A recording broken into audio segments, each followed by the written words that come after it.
I don't know, Rob. I've turned my back for about 5 minutes and here you are working on your favourite Suzuki. I just love this so much. So I rebuilt the shocks the other day and there is a video up in the corner, or that corner. In one of the corners there is a link to the video to how to rebuild a set of Marzocchi or Marzucchi Strada shocks, however you want to pronounce it. So they're in, and we even made some nice little aluminium spacers up to actually get them to sit right. And yeah, I turned my back 5 minutes. Rob was enjoying himself so much, he's jumped back on the Suzuki. Now the bike is beginning to look more and more like a motorbike. It's the detail bits we're doing. So, footrest hanger plates on, and they're looking quite nice. All these bits were re-chromed at, I have to admit, great expense, because getting anything actually properly chromed nowadays is expensive. But that is looking really quite nice and shiny, which means the bit that goes there in front of the sprocket also needs to look nice and shiny. And that's something else I've delegated to Rob. So Rob has Hi, Dave. a drill, some polishing compound, and a sprocket cover. So you can see already it's just beginning to polish up there. And I'm sure within a few minutes it'll all look like new. Minutes, you say? Minutes or... yeah. So, see you in a couple of hours, Rob. This afternoon. Ooh, look at that. That's lovely. But if I put fingerprints on it, Rob will kill me to death. Because he wouldn't be amused by me doing this to it. Right, but moving on from that, now that bit's done. The wiring loom has been tidied up a little bit more. There is a bit of work to do behind here still, but it's certainly bit by bit getting tidier, but there are a few bits of chafed wiring and stuff that we need to sort out. So that is an ongoing project. So the next big bit we can put on is the exhaust. And so Robbie's just preparing bolts. We still have exhaust gaskets in the holes, and they look like they've not been passing, so we're just going to put a little smear of sort of high temperature sealant on the gaskets and reuse them. We also have new bolts, well actually the old bolts but replated. Going to put a little bit of anti-seize compound on those, and hopefully everything will slip together nice and easily. Yeah. Micron power. Beep, beep, beep, beep. Ooh. At this point, me and Rob could make lots of sexual innuendos about a massive length and look at my big pipe and that sort of thing. But of course, this is a sensible adult channel, so we wouldn't ever come to that level of smut. Or would we? Have you inserted it in the hole, Rob? I've got it in 2 holes. Have we got full penetration into the hole, Rob? No, I just want to put this one in here. He's just trying to get the first one in a little bit. Is it tight? Is it tight in the hole? It turns out we need to tap all the holes out in the cylinder head because they're full of paint. So, we will lower our massive length down and we'll come back in a minute when we've tapped the holes out. For that extra hint of just annoying, the tap is so close to the frame rail you can't get the tap wrench on it, and so we have to get it in a little bit and then get the spanner on it. And this is the same for half the bolts that hold the exhaust on. And it's not a massive problem, it's just taking a little longer. Right, holes tapped, so it's another chance to get our massive length slotted into the hole. As I said, no smutty innuendo around here, only serious motorbike talk. Have you inserted yet, Rob? Not yet. I'm waiting for your penetration. Something wrong I will admit, that sounded totally wrong. Something wrong with you. 1 down, 3 to go. I've loosened all the bracket that holds all this together as well, so we've got a bit of flex while we're actually putting stuff together. And then we'll just go around and nip it all up later. As I've tightened the last bolts up on the exhaust, I've noticed something interesting. It is micron power, but actually it's not. It's actually a motad. So, somebody's upgraded their exhaust pipe with a sticker. Nice. One swoopy, not a micron exhaust system, fitted to the Suzuki.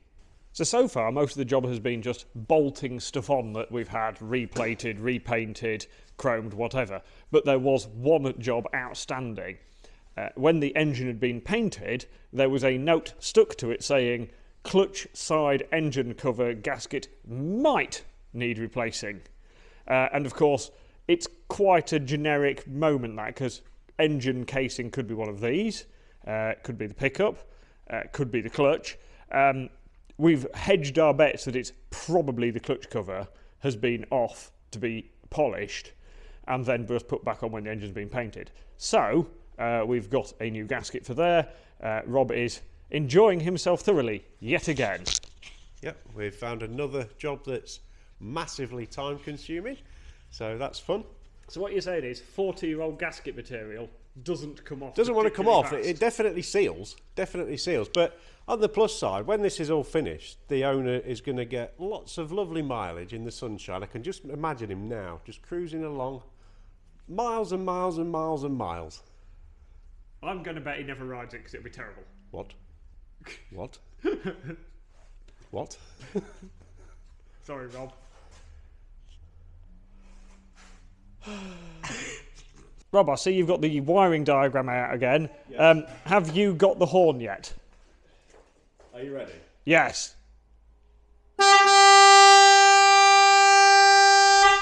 Yeah.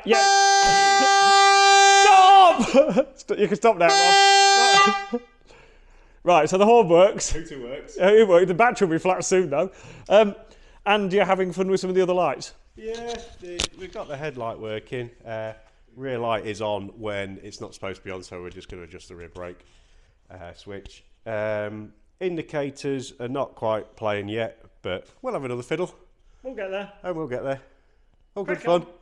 Well done. So generally, I really like my job, unless I'm working on an old Suzuki. But some days I still need a little bit to get me going in the morning. But what I don't really want is a can of incredibly colourful something full of some chemicals I've never heard of that's definitely going to make me want to fly. It's not really me. We all know it's going to be full of stuff that's probably not very good for you, and so I try and stay away from traditional energy drinks. But I have been using something that is actually good, full of minerals, full of vitamins, full of things that are actually good for me, with enough caffeine to get me going. So Holy got in contact with me, and I've been using this stuff for a few months now.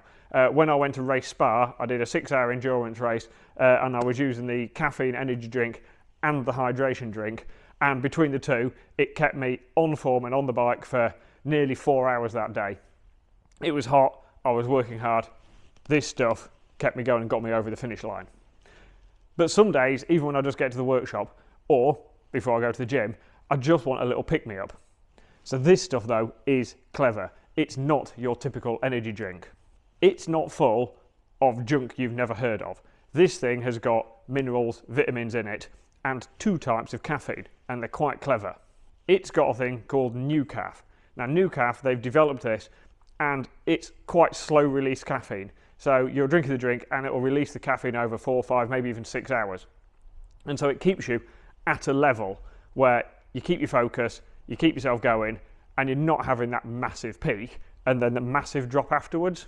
It also has a little bit of coffee bean caffeine in it to give you that slightly quicker buzz to get you going straight away, but then you get going and then you don't drop off like you do with a traditional energy drink. So this stuff is clever, and while I'm drinking it, I'm also getting some vitamins and minerals in. It's good. This one's Lion's Lemonade. This is the one I drink the most. It's my favourite of the caffeine drinks. You get your shaker. Doesn't have to be a holy one, but hey, might as well be. Get my little scoop, and it is only a little scoop. So this stuff actually makes it quite a good value as well. Little scoop, there we go, in there. Half a litre of water, 500 ml. Pour that in there as well. Give it a shake, crack the lid off. And there we go. It tastes nice. So you've got real nice fruity flavours. There is a tiny, tiny little bit of sweetener in it. The guys at Holy, they had the choice of either having sugar or a little bit of sweetener. The sweetener, you need such a small amount that that's better than having the sugar in it. So, tiny bit of sweetener, absolutely lovely to drink. And then I'm ready to take on the day. Whether I'm building an engine or swearing at an old Suzuki, at least I've got Holy on my side. So if you want to join the Holy squad, I will put a link in the corner, and there is a link in the description, takes you straight to Holy. Join the squad. This stuff is actually good. That's why I'm drinking it. So the important seal kits that the postman bought today are the carb seal kits and the brake caliper seal kits. But we don't need to stop it until we've actually made it start. And so Rob is enjoying himself putting 40-year-old carburetors back together. And these are not genuine Suzuki carb kits. These are pattern ones, and they do contain the things you need, but there are ever so slight little differences. So Rob's thoroughly enjoying himself. Aren't you, Rob? Very much so. As always with this bike. Well done for not swearing. Nearly. This is the old holder that holds the float valve in place, and as you can see, it's got a little wire clip that actually holds the float valve in so it can't ever fall out. Now, when the float is in the bike and the carbs are complete, the float needle can't fall out because the float's holding it in place. But for ease of maintenance, they have this little metal wire spring that just holds it in place. The new one doesn't have that. It has got the little recess, so you can clip the little filter on top of the holder, but it doesn't have the little groove for your little wire clip. It does come with its own new needle valve as well, but everything's ever so slightly different, which is just brilliant. So you may have noticed we sometimes get a little bit negative about the Suzuki. They're not really my thing, but actually this one is coming together nicely, and it's actually really nice for an old Suzuki. We're just slightly stressed because we've been very busy with superbike stuff and testing in Spain and the general hassle that goes with running a superbike, and so every now and again we just drop back onto this thinking we're going to enjoy it because it's something different, and then we remember it's an old Suzuki. Can't win them all. So then, Rob, I notice you've now got a bank of carburetors built. Were they just jolly good fun? Always on the 750. New seal kits fitted, ready to go in. Rubber's a bit hard on everything else, so a bit of a job. So I decided to move on to the calipers. We've got the lovely new seal kits. We have some very orange brake pads, which I'm 99% certain Dave ordered them just because they're orange. So we're going to put the new seals in. Piston's lovely clean. That's going to slide back in. Dust seal on. Bosh, straight back together. Easy as that. So Rob has fitted a new seal like this one that sits actually in the caliper. He's given a clean up around the groove that the seal fits in as well, and then he's given it a good smear with the red rubber grease, which is correct for brake calipers, and then slip the piston in, and then there's basically a sort of dust seal, which is quite a big boot on these old style calipers, so he's going to get that in the job as well. And then there's a boot and bits that go on the slider so the caliper can slide. Everything wants greasing up, new seals and everything. All looks nice because it's all been painted, and they will be ready to bolt onto the forks. Now that we, or more accurately Rob, has got the calipers built with new pads, new seals, new paint, and they're attached to the bike, front, and if we go down there, rear, except we're missing a rear caliper bolt, so we're going to have to find a replacement for that. Now that they're on, we can measure up and get some brake lines ordered for it. So the next thing is to put the carbs in this hole here, because having them on the bench isn't quite as efficient at getting a bike started. But this may not be quite as simple as we first thought. This is half of the airbox that fits on the Suzuki, and it fits sort of in there. But I think this is meant to sit really flush against the frame rail back here, and currently we have a wiring loom in the way. So I think what we need to do is route the wiring loom through the clip that holds the wiring loom, and then probably through the gap here and run down the back of the frame rail, which is a little bit annoying because Rob spent quite a lot of time actually getting the wiring loom in the bike. But this is one of the problems when you've not actually stripped the bike. And basically for these, there is almost no information in the workshop manuals on cable routing, and there's not very many photos of them because they're old. And so bits like this just occasionally crop up and irritate you. Are you irritated, Rob?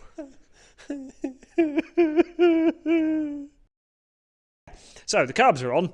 The airbox is in but not actually attached to the carbs yet, because that's also got old rubber that doesn't want to flex particularly, that we need to sort of manhandle onto the carbs. But we are actually making progress. The throttle works. We've got the clutch working after a bit of rearrangement because The slack and everything was wrong on that, so we actually had to take the clutch cover off to get that to work properly. Choke works. Oh yes, and the choke actually runs through the steering stem, which is nice, and it means we've now finally found the steering stem nut. The carbs were on and they were fitted, and the throttle cables were on, which was a faff, and then we tried to connect the carbs up to the airbox, and the problem was the two outside sort of rubbers were relatively close, but if Rob moves the carbs out of the way for a second, but the inside ones were sort of sitting inboard, they were sort of curved in, and I think at some point this has been left somewhere, probably with something resting on it, and the plastic has deformed a little bit. And then, because you can't actually get into sort of push on anything with everything in the bike, we couldn't get them to go together. And so we're taking the carbs off again, and we're trying it on the bench where we can get to sort of both sides of stuff and push things. It's annoying. Welcome to Old Motorbikes. Very, very, very slow progress coming along here. This end one is on. The clamp is tightened up, but if I'm honest, the clamps don't actually tighten particularly well.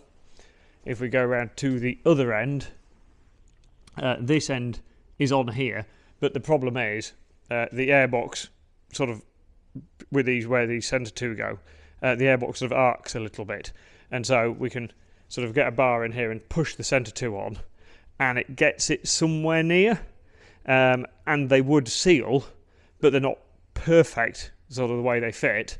But what we're going to do is leave that for a little bit in place now that everything's sort of pushing about the right position, and see if everything sort of settles down a bit, because we've warmed all the rubbers up to get them to slide on to the carbs, and so now if we leave it with everything sort of in the right place, as it cools down, it hopefully will stay in the right shape.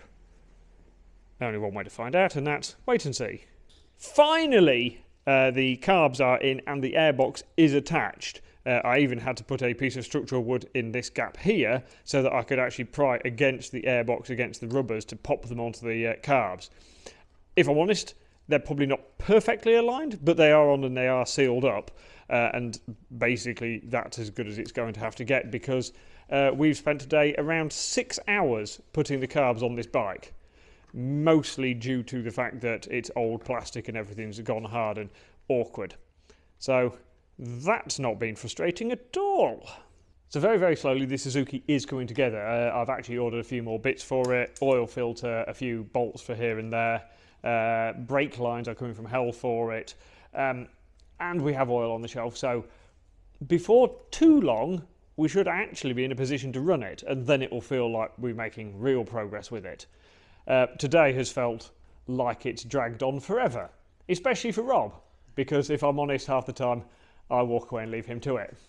Half the time you say. Because I'm nice like that. Half the time you say. Maybe slightly more than half the time. It is going home time. Hopefully somebody will come in and steal it overnight, and we'll be back soon to carry on and do more frustrating jobs on an old Suzuki.